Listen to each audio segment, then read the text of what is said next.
Rumi Icon, a new wave of living at Main Jannah Avenue. 2 and 3 bedroom ultra luxury apartments and penthouses. Rumi Icon 0333 033 055 1. अल्हम्दुलिल्लाह, थारा group ने निभाया अपना वादा। Victoria residency designer project में आगाज हो चुका है तेज रफ्तार और आला मेयारी तामीराती कामों का आगाज, ताकि आपको मिल सके अपने खूबसूरत अपार्टमेंट का वक्त पर कब्जा। Victoria residency designer project millennium mall से 2 मिनट और नेशनल स्टेडियम से 4 मिनट की ड्राइव पर कोलाची कोऑपरेटिव हाउसिंग सोसाइटी में 4, 5 और 6 रूम्स के अल्ट्रा लग्जरी अपार्टमेंट और ड्यूप्लेक्स। तो फिर क्यों ना पहले साइट पर तामीराती कामों का मुआयना कीजिए, फिर बुकिंग कराइए। Victoria residency designer project, our trusted project of Thara Group. Phone 0311 116648.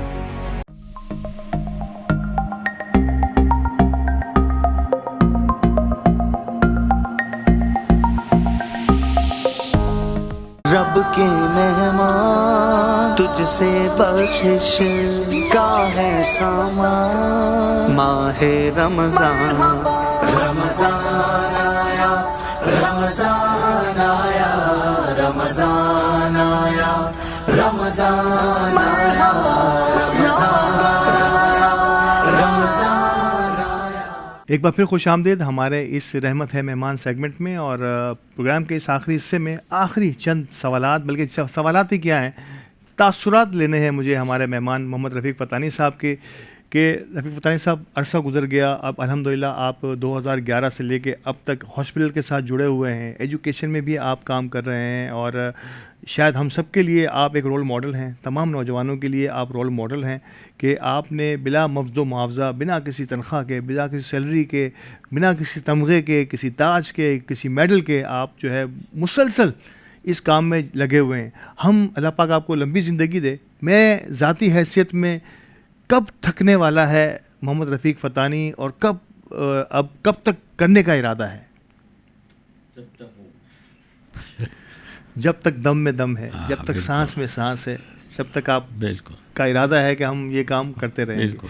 आप एक सवाल उन नौजवानों के लिए भी मैं आपसे पूछना चाहूँ। आपने अपनी ज़ाती ज़िंदगी में बड़ा ज़बरदस्त तजर्बा मुझे बताया कि आपकी वाइफ जब अलील थी और उनका ऑपरेशन हुआ, बड़ा सीवियर ऑपरेशन हुआ, और वो जब रिकवरी की तरफ आई तो एक ज़माने में जब वो आपके इन बहुत ज़्यादा मसरूफियात की वजह से आपके थोड़े से गुस्सा भी थी, इसके बाद उन्होंने ख़ुद आपको परमिशन दी और ये कहा कि शायद मेरी रिकवरी में उनकी आपकी उन खिदमतों का हाथ हो। बिल्कुल। तो क्या आप समझते हैं इसके अलावा भी कई जगहों पर आपको जो है ऐसे मौक़े आए जब आपको लगा कि शायद अल्लाह ताला ने जो मेरे हाथ से लोगों की खिदमत कराई है शायद वो काम आ रही हो? बहुत सी जगह पे मैं खुद महसूस करता हूँ, हर जगह पे, कि भाई आज कोई काम करता हूँ तो समझो किसकी दुआ से करता हूँ किसी को पता नहीं है, किसकी दुआ से खाते हैं ये भी नहीं पता किसी को।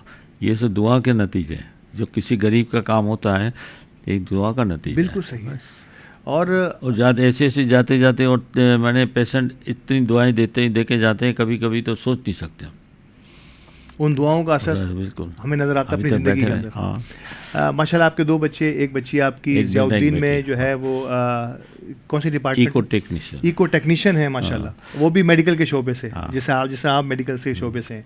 आपका एक बेटा जो है वो सॉफ्टवेयर इंजीनियर है माशाल्लाह। आप समझते हैं कि आपकी उन दुआओं से, मरीजों की इन दुआओं से आपके बच्चे भी माशाल्लाह फल फूल रहे हैं अपने हर शोबे में? हर चीज़ मैं कह रहा हूँ, तो हर किसी की दुआ से किसी को नहीं पता किसकी दुआ लगती है।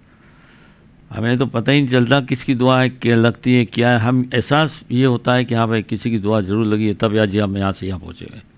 क्या बात है। आपका बहुत शुक्रिया हमारे आज के इस प्रोग्राम में रहने के लिए।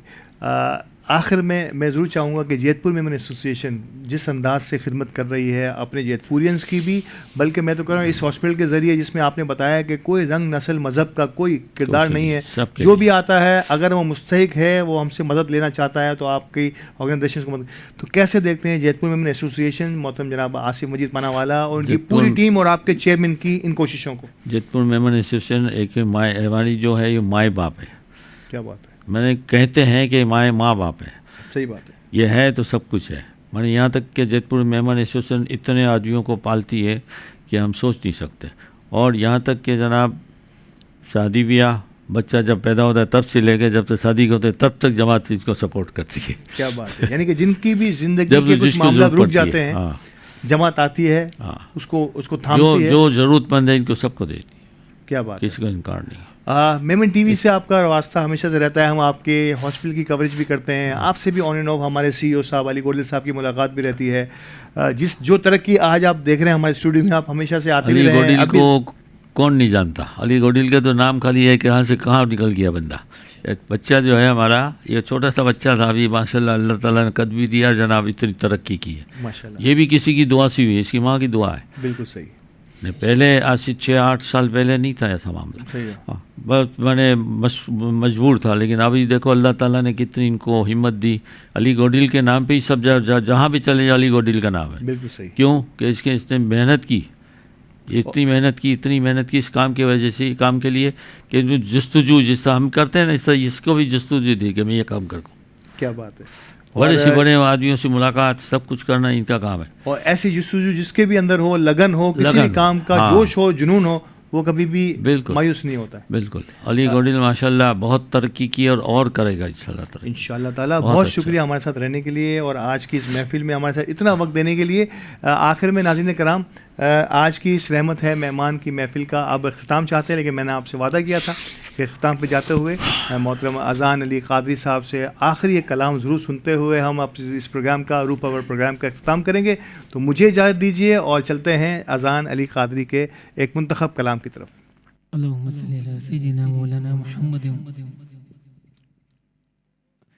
हमने आँखों से देखा नहीं है, मगर हमने आँखों से देखा नहीं है, मगर उनकी तस्वीर सीने में मौजूद है। हमने आँखों से देखा नहीं है, मगर उनकी तस्वीर सीने में मौजूद है। जिसने लाकर कलामे इलाही दिया, जिसने लाकर कलामे इलाही दिया, वो मोहम्मद मदीने में मौजूद है। तो फूल खिलते हैं पढ़ पढ़ के सल्लल्लाहु पढ़ के सल्ले अला कह रही है ये झूम के बाद सबा कह रही है ये झूम के बाद सबा ऐसी खुशबू चमन के गुलों में कहा ऐसी खुशबू चमन के गुलों में कहा जैसी खुशबू नबी के पसीने में है। और हमने माना कि जन्नत बहुत है हंसी हमने माना कि जन्नत बहुत है हंसी जाएंगे न छोड़ के तैबा कहे हमने माना कि जन्नत बहुत है हंसी जाएंगे न छोड़ के तैबा कहे यूं तो जन्नत में सब है मदीना नहीं यूं तो जन्नत में सब है मदीना नहीं और जन्नत मदीने में मौजूद है यूं तो जन्नत में सब है मदीना नहीं और जन्नत मदीने में मौजूद है। हमने आँखों से देखा नहीं है मगर उनकी तस्वीर सीने में मौजूद है जिसने लाकर कलामे इलाही दिया वो मोहम्मद मदीने में मौजूद है। फिर मुस्कुराई जिंदगी आया है रमज़ान रब की नेमत है रमज़ान रब की नेमत है रमज़ान रब की नेमत है रमज़ान रब की नेमत है रमज़ान।